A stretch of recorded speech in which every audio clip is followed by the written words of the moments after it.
Hi guys, welcome back to another video. It's kind of a different one today. I'm not doing a fix, but purely because of my experience, I'm going to do a little fast walkabout on something.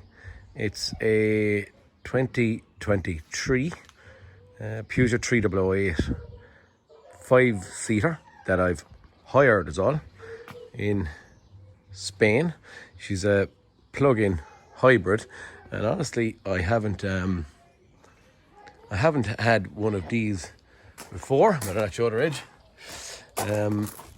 or driven one of them before, and to be honest, opinion is that I don't know. It's actually there's 2,800 kilometers, 2,873 kilometers on it. But what I'm going to show, not that I was only nosy. I don't know if I class it as nosy or what, but she's a petrol hybrid. And I'm working on cars, as you all know, with a long time, but I suppose I don't drive hybrids much. I've often been kind of against EVs. And why have I been against EVs? Because I'd hate to be the one to run out and jump in my car, need a charge, and not be able to immediately, and I mean immediately, get a charge and get on my way. So if I was going somewhere, ran to my van or whatever it may be, and turned on the key and I was low on fuel, well, I can get myself to a fuel station. I can then get on the road and I'm going. I had a 2 or 3 minute delay to get wherever to get the fuel, but that's the only delay I had. But this thing being a hybrid, as I said, that I don't have much experience with, but I have driven it. It's a plug-in hybrid. I have a little gauge here to show battery, I suppose, charge state. I have a little gauge here then for fuel, what's in it, and what I have here then is a little button for my drive condition, so I can switch between nearly switch between electric and petrol and stuff, or I can put it in hybrid and it does its own thing. Now, when I'm actually fully charged, I'll show you where the charger is in a second. When I'm fully charged, it's not a big, huge range, so I'm assuming it's a small battery. It's 60 kilometers, which isn't a huge amount of range, but for what I was doing, and because you see the steering wheel is on the left-hand side here, I'm in Spain and I was driving down around a bit of a small town.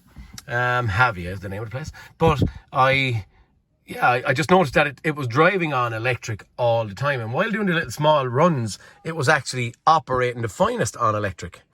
Wasn't using fuel at all. And so I have to say, what my experience on this car being a hybrid, is it 1.2 or 1.4 or something like that? I don't know.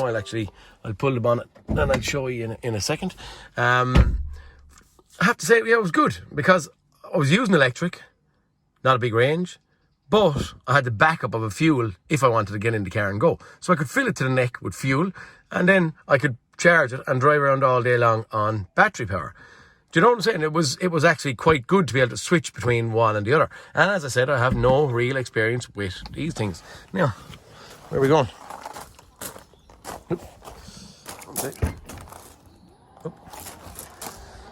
In here, thrown in the back, which a lot of lads will probably know and be aware of this, I had my charger and standard household plug on the side of it, and I was able to plug it in here on my standard household socket. Open here, plug it in there, plug it in there.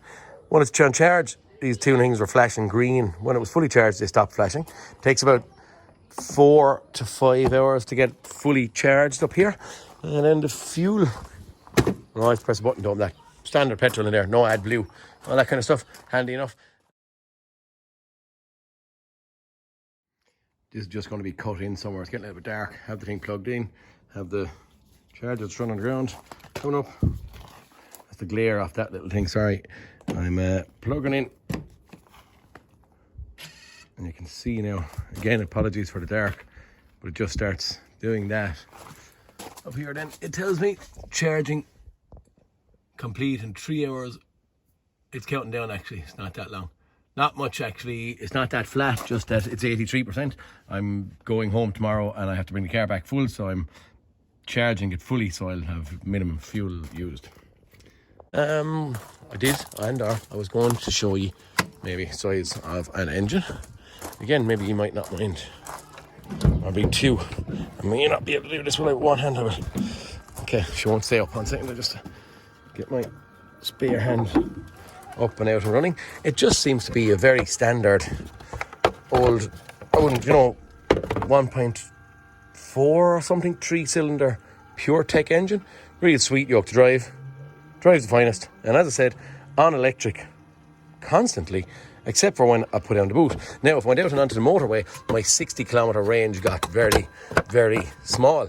It dropped to maybe 30 or 40 kilometres an hour, 30 or 40 kilometres here in range while I was driving over 130 or 40 kilometres, 120 maybe, right, kilometres in it.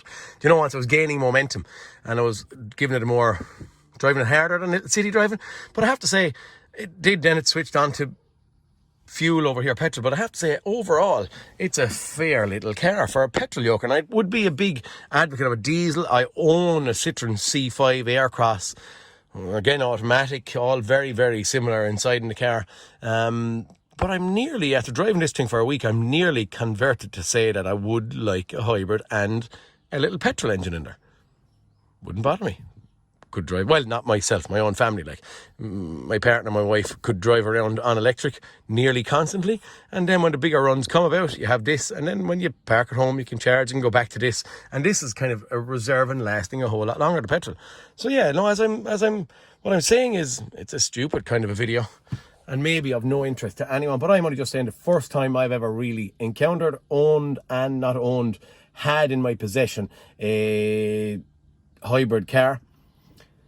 I could switch it on to full electric and all that crack, and I'm impressed. I am impressed. It's a good thing. I know very little of them.